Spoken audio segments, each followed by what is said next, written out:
Zack Minasian speaks on the state of the team, and who does this analyst think should be the first one to go when it comes to the Giants and the trade deadline? That's all coming up on Locked On Giants.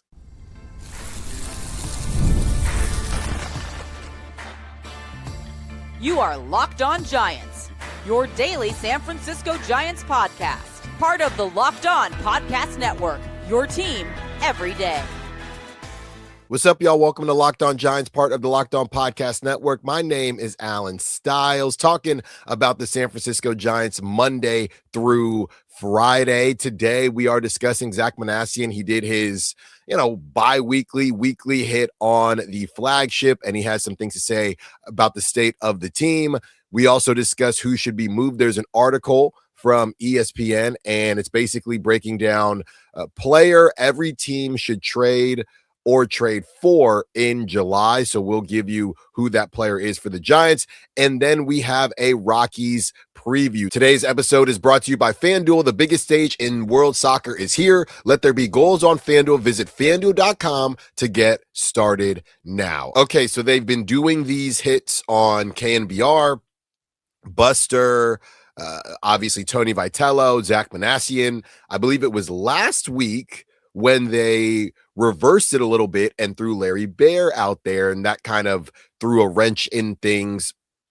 And he wanted to discuss some of the incidents that had happened and put some statements out there. So it seems like they're back on track, getting Zack Minasian. And you always know a lot wasn't said when they don't clip a lot, right? They don't put too much on their social media. So there was really only one note that felt pretty important from Zack Minasian, and that's when he was asked on essentially the state of the team and whether or not some moves could be made. And he said, quote, "We're going to go into it open-minded," talking about the trade deadline. Certainly the willingness to have those conversations is there. He went on to say that essentially it takes two to tango. So, I was listening to this, and at first I think a lot of people didn't think much of it, but as things kind of escalated and accelerated, I started to actually feel a little bit more optimistic about the Giants and what they might be able to do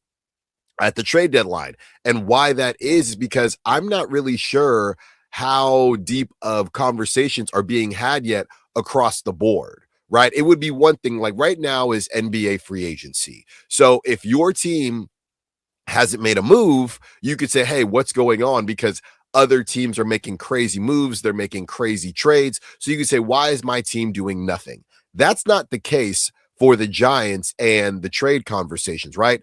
Buster Posey, when he traded for Rafi Devers, that was pretty dang early. So looking at where Major League Baseball is and the trade conversations, it's not as if a whole bunch of trades are going on right now and the Giants are stuck. We know that there is a level of stuck that they are. We get all that, but it's not as if all these other teams are trading, and the Giants are just stuck at their garage sale trying to give up these players and nobody wants them. Once we start to see some real dominoes fall and other moves, which is why in the second segment, as they mentioned July, I think July is going to be a really hot month. Once they start making those trades and we see other teams making moves, that's when we can hit the panic button. Oh man, they're not going to be able to move this player or that player. I think it's pretty simple, right? The guys that we know are movable, the expiring contracts, the Robbie Rays, the Luis Arraez, guys like that, they're not going to be here, right? And I saw somebody say, man, it's going to be tough seeing Luis Arraez in another uniform later this season because, they're right? There's no world where, there is a world if you extend him, but there probably isn't a world where Luis Arraez stays on the team. That's just, those are just the breaks. And, we've discussed how that could work if they wanted to just continue to pour into this team. That's a possibility, but it doesn't seem like that's what the team is interested in right now. For those larger contracts where you don't think that the Giants will be able to move them, like Matt Chapman, Willy Adames, and of course Rafi Devers, that's when we'll actually know more. I don't believe that they will be able to move them without paying some of the contract down or attaching assets, or whether that be in the form of a prospect or a current player, as we mentioned yesterday with Casey Schmidt and Elliot Ramos. I don't believe they'll be able to do that, but you never know. So it's not as if they'll be able to move the whole team and it'll look completely different, but I do think they'll be able to flip enough pieces this offseason so that it's at least a different look. I mean, I think the reality is, even if you can't move the three of them, if you move one, and that's why Matt Chapman, this abdominal strain is very important, right? Obviously, you want him to get better just as a person and a player. But if you can move Matt Chapman, and that opens up third base for Casey Schmidt, for some of the guys that are coming up the pipe. I know people have said, oh, Parks Harbor, Allen, you're putting too much on him. I'm just saying in general, it's an open spot, right? Matt Chapman's time with the Giants, I'm not saying it should come to an end, but where he is in his career and where the Giants are in their timeline, I don't know how much it's adding up and matching up right now. So if you have an open spot where you can just get young guys reps, I'm just going to take that. You know, they had their opportunity, this group, and they couldn't get it done. That's the reality, or they haven't got it done so far. So if you can at least move someone like that, then you say, hey, you still got Willie at shortstop. We'll revisit that next season. What if Rafi Devers, who's on a tear right now, what if he returns to form and starts the season like that next season? Maybe you can convince somebody to take him, and you're not too far away from beginning a baseball version of a rebuild, which we know is a little bit different than an NBA rebuild or an NFL rebuild, other sports like that. So there's still a world. I think if you move Luis Arraez, Robbie Ray, and Matt Chapman, I would say that's a job well done. And that's all relatively speaking, because Buster Posey put himself in this position. But I would definitely say a job well done, especially if you get something decent back for Arraez and Robbie Ray. We know that everybody understands they're going to lose them at the end of the season anyway, so I don't expect to get any top 10 prospects, but you could get some guys that can contribute to the team pretty soon here. Or you go really, really young and you say, hey, we're going to get some guys that just have high upside and hope that they work out. So there are a couple of different ways that the Giants could go about this when they do offer those guys. But I think yesterday for me, even with the Arraezes and the Rays, it made me feel better. And somebody threw out Harrison Bader. I mean, sure, but let's not forget, he's on a multi-year deal. It's not as if he's expiring, but it did make me feel better because with all these articles that had been coming out in June and the fact that they had traded for Devers in June, it wasn't that I didn't believe they'd be able to move Arraez and Ray, but it did. I was kind of scratching my head a little bit just because we hadn't heard anything, rumors, anything like that. But hearing Minasian and just understanding the fact that we haven't seen any huge trades, there have been a couple small ones, but we haven't seen any huge trades yet, made me feel a little bit better. Now, of course, today, as soon as I get off of this show, I'm sure somebody will have a blockbuster trade. That's what I'm assuming will happen. So yeah, that's what Minasian said. They're making calls. Does still feel like everyone is taking it a little bit slower this go round. So we're just waiting it out. And I still believe that if you can just move one of those guys, that should be the goal for Buster Posey and Zack Minasian. Move one. If you move one and you open up some playing time for some of the other guys, I think everybody would feel better about it. I don't believe any fan out there thinks that they can get rid of all three. And if they do, that's just not realistic. But if you can get rid of one and also some of the pieces that you knew that they were going to move, maybe some surprise pieces. I saw someone say there was a pitcher out there that got moved with a worse ERA than Tyler Mahle. So you never know, right? And that would be nice to do too. So it's very possible that this team has at least somewhat of a different look after the trade deadline. And I think July, as we enter the month of July right now, that's where a lot of this stuff will truly be revealed, because you are running out of time. I mean, it's beginning of August. That's the trade deadline. So if stuff is going to happen, it needs to start happening very, very soon. So in my opinion, we're on high alert right now. On the other side, speaking of who should be moved in July, there is an ESPN article from David Schoenfield, and we will tell you who he believes the Giants should move off of and where that player should go. Oh no, a different jersey. More Locked On Giants coming up. A big thank you to our friends at Amazon for this limited break. This back to school season, spend less on your kids with Amazon. We all know how crazy the back to school shopping experience can be. It starts with a few items on the list, then suddenly you're shopping for supplies, clothes, lunch gear, tech, and about 10 other things you didn't see coming. When the teacher supply list arrives and somehow every item feels completely reasonable on its own, then you start adding everything together and you realize just how much stuff one kid needs for one school year. My kids aren't in school yet, but I've heard those horror stories, and this is a way to fix it. So remember, with Amazon's low back to school prices, just spend less on your kids, because every dollar you don't spend on them is a dollar you haven't spent on them. Shop back to school at Amazon and spend less on your kids. Next segment with you, and this is an article from David Schoenfield of ESPN. MLB 2026 player every team should trade or trade for in July. So basically, he has a player that the team should trade, and then he has where that player should go. San Francisco Giants trade Luis Arraez. With the Giants fading, Arraez is probably one of the few decent offensive players who will be available and in demand, having his best offensive season since 2023 with a 326 average and an 824 OPS. As always, that doesn't come with much over the fence power or many walks, but every team can use the best contact hitter in the game who owns a 361 on base percentage. For some reason, his defense at second base is suddenly outstanding as well. He ranks in the 99th percentile in range via StatCast metrics. He is signed for only one season at a reasonable $12 million,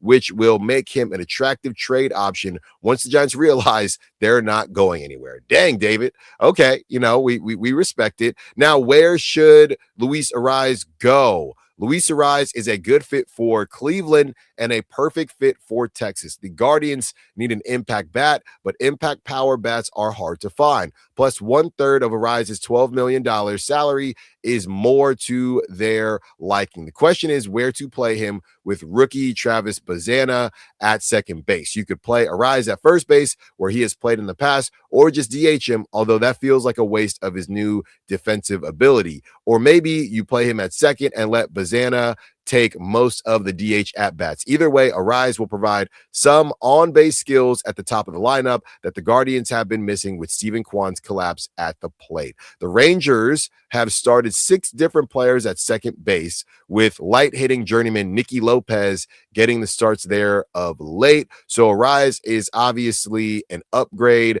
They've also been hitting Jock Peterson leadoff, which isn't the worst idea, but they could slide Arraez into that role and move Peterson down into an RBI position. So that's the good thing, right? And going back to why I'm a little bit more optimistic about the prospects of trading some of these guys, that's the good thing. When you look at, David mentioned the Rangers and the Guardians. The Rangers are 45 and 43, a couple games over 500. Now they're in the lead in the American League West, and the Guardians are 46 and 42. But if you, and they're second in the American League Central with this, or they're tied for first with the White Sox. Then you look at some of the other teams, and there are a bunch of them that are right there, in the mix, that are going to be looking for something to just get them over the hump. The Astros are 43 and 46. I just use as an example. The Mariners are 45 and 43. And then obviously you have the National League, and a bunch of those teams are 500. So I think that's a good, it's a good season for the Giants. Would have been a good season for the Giants to contend, but it's also a good season for the Giants to have pieces that teams would deem as additives for their roster, because so many different teams right now feel like they have a chance to slide in there and get into the playoffs. So it's not as if there are a couple teams at the top and then a bunch of teams in the dumpster. That would make the prospects a little bit harder. But because there's so many teams right there just floating around 500, it does make it a little bit easier for the Giants to move these guys. And it just gives them more options, right? I wouldn't say easier or harder. They just should have more options. So he went with Luis Arraez. Of course, there are other, names out there that you could move if you are the Giants. They're going to be teams that are looking for more pitchers, teams that they're always looking for pitching. They're looking for bats. But that's what's interesting too. Earlier in the conversation, David says that there aren't a lot of he says there aren't a lot of power bats available. So to me, and I know I'm going to say this because I'm trying to get these guys to move, but you could make the argument that Willy Adames and obviously Rafi Devers are power bats. You could throw Matt Chapman in there too. And I know a lot of people are looking for righty bats right now. That would take that would take Rafi Devers out of the conversation. It wouldn't take Willy Adames and Matt Chapman out of the conversation. Now, Matt Chapman, power-wise, I know he heated up for a little bit. What was that? Last month at the beginning of, technically last month at the beginning of June. But Willy Adames, as streaky as he is going to put up some home runs. We do know that. So I know I'm trying to talk somebody into it. There might be, I've seen a couple other fans watching, listening to these shows as we get closer to the trade deadline. They're interested in what these teams have. So I'm telling you, let me talk you into Willy Adames. He plays a premium position. Okay. He has his moments at that position, and that dude can put the ball over the wall. Right. So what do you have? Over 30 home runs last season. That's got to be something that your team is interested in. You don't want this guy? Come on, I know you want this guy. So there might be somebody, I know it's not probable, but it's definitely possible that there's somebody that is starving that much for some power that they do look towards the Giants and some of those contracts. And it could be a conversation where, look at the name that I said yesterday. If you say, hey, this is a deal, and I'm not saying you have to do it, but or I would do it, but you get Elliot Ramos and Willy Adames, right? We understand how expensive Willy Adames is, but he does play shortstop. I don't know how much longer he'll play shortstop, but he does play shortstop. So you could say, hey, Willy Adames, Elliot Ramos in a deal on paper, that's a combined 50 home runs last season. Willie had over 30 and Elliot Ramos had over 20. Is that a crazy sell to someone? I don't know. It doesn't sound that insane to me. You're getting two guys, and we understand that one has a bad contract. So, we're kind of stuck there. Now we have to move on from Elliot Ramos. I'm not saying to do that. I'm just saying that the Giants could very well do that or look to do something like that. One more segment with you, a Rockies preview. Wow, these games are really important. If there's any hope at all for this season, you got to sweep. You pretty much have to sweep. Let's talk about how hard or easy that's going to be on the other side. More Locked On Giants coming up.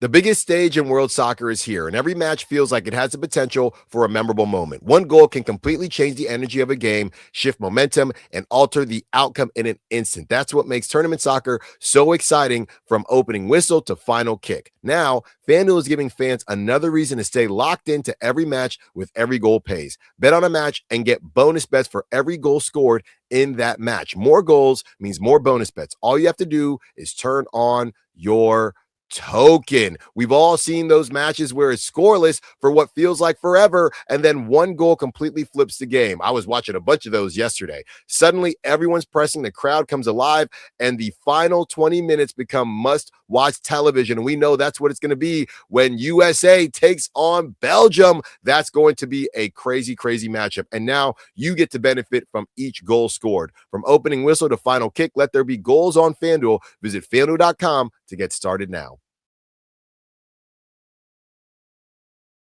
Get your daily Giants coverage completely ad-free by joining the Everydayer Club today. Start your 7-day free trial right now and get closer to your team without the interruptions. Click the link in the show notes or go to Locked On SF Giants to claim your free trial. One more segment with you, and we have a Rockies preview. The Rockies are bad, but I mean, hey, they're not as bad as they've been in the past, and the Giants are bad too. Okay, real quick, just a transaction. The Giants outright Wilkin Ramos. I guess the transactions tracker at MLB.com, they had DFA'd Wilkin Ramos, but it seems like he has made it through waivers. So he is going to come out here to kick it with me in Sacramento. And hey, you never know. Something could always click. He's still only 25. So just wanted to give you guys that quick update. As far as the roster is concerned, the Rockies, how bad are they, Alan? Well, this season, and I know yesterday we talked about the Rockies and they had 43 wins, something ridiculous like that. The Rockies are not that bad this season, which I guess is something to be happy about. They just put it on the Marlins. They beat the Marlins, or it was a 4-game series. So they split against the Marlins, and the Rockies, they're 35-53. So they're going to eclipse their 40 whatever wins last season. That's an improvement. I mean, the Giants are going the other way, right? And I know the Rockies still aren't good, but at least they're going to be better. Here's the matchups for the Rockies and Giants this weekend. 4th of July weekend, no game in SF, but I'm sure they'll have fireworks out there in Colorado. Webb today taking on Feltner. We'll have those Feltner numbers for you. Ray taking on Sugano, and Malley taking on Gordon. So I know the Malley game, which is on Peacock, by the way, but I know the Malley game could be a little dicey, but you really got to find a way to sweep these guys. You have to win the series. That goes without saying, but it would be really, really nice to sweep these guys. And here's the good thing. I just noticed this when I was going through the Giants schedule. The Giants, they play just before July 12th, they play the Rockies 7 times. 7 times. Now, they won't get Webb in that second one. So they have a 4-game series like next week against the Rockies again. That is incredibly important if they're going to make any sort of move. Any sort of move. After that, yeah, obviously they're not going to play them again. But at the end of July, the Giants have the Royals and they have the Angels. Both those teams aren't very good either. So this is a huge month, and I think it's going to be fascinating if the Giants do take care of business. Will they, and get within that 5-game range? Will the front office still view everything the same way, or will they be a bit duped and say, you know what, we're right there, we're starting to get hot? And that's a kind of a terrible place for the Giants to be, because you beat down on the only team in the NL that's worse than you. Does that mean you're actually good? I don't know. I think they're going to look really good this weekend. I do. And I'm not trying to sleep on the Rockies. Don't get me wrong. But if you sweep the Rockies this weekend and then next week you get them again and you go 7-0, just like how the Diamondbacks have been doing you, now all of a sudden you're 7 games. Hey, we just gained 2 games last week. We gained 3-4 games in a week, right? Maybe we can't make a move here. Yeah, well, you're only going to play the worst team so often. And, we haven't brought up strength of schedule, but I can guarantee you that the Giants after July, their strength of schedule is going to change. Because like I said, you have the Rockies for 7, you have the Angels for 3, and then you have the Royals. So once those are off the books, I could see things changing. And if the Giants make or don't make transactions based on how July goes. And by the way, I'm assuming July is going to go well. We don't know that it will. I think that could be pretty scary. As far as the Rockies numbers, they can hit a little bit. They're 5th in OPS. They're 4th in average. They're 17th. By the way, the Giants, I believe, are 5th in average. This is why nobody cares about batting average anymore. I still do, but a lot of people don't. They're 4th in average, the Rockies are 5th in OPS, 17th in home runs. They are 6th in strikeouts, so they strike out a lot. As far as their pitching is concerned, they are 2nd to last in strikeouts. They are last in ERA with a 5.58. They're 4th in home runs given up. They're last in WHIP. So those are some issues there. They're also 5-5. The Rockies are their last 10 games. That's a world where a Marlins team who's playing pretty well this season, you could say, hey, the Rockies are starting to figure it out a little bit. And when you look at their record, obviously that's trending in a good direction, but I don't know how much the Giants, it's not about being scared of them or not. It's just, you got to take care of business. Ryan Feltner, who will be on the mound today, he's 2-2 with a 4.42 ERA. 29 years old, out of Orlando, Florida, talking about the Marlins. So he is, he is 2-2 with a 4.42 ERA, 35 strikeouts with a 1.25 whip. That's where he's at right now. He has thrown in 53 innings. He has pitched in 11 games, given up 8 home runs. So that's what he's got going on. Logan Webb, we know, has been on an absolute tear. So the hope is that he can continue said tear and, set the tone for the Giants. Out there in Colorado, it's hard to keep that ERA down because of how the ball flies, but Logan Webb is the perfect guy for the job. So those are the projected starters for today. And then, of course, over the weekend, just give you a little look because obviously we will be enjoying 4th of July celebrations. So you have Tomoyuki Sugano, and he is 36 years old, so he's a little bit older. So you have him, and he's going to throw on Saturday. That's your 4th of July. He's 8-4 with a 4.8 ERA, and then on Sunday to close he's taking on Robbie Ray. Then on Sunday you have Tanner Gordon, who is, it says projected, but Tanner Gordon is 28 years old, and in this season, he's thrown in 10 games. He's only started in 3, so with a 6.69 ERA. So I don't know, maybe a little bullpen game action going on there to close things out. So the Giants hopefully take care of business and still looking for the first sweep.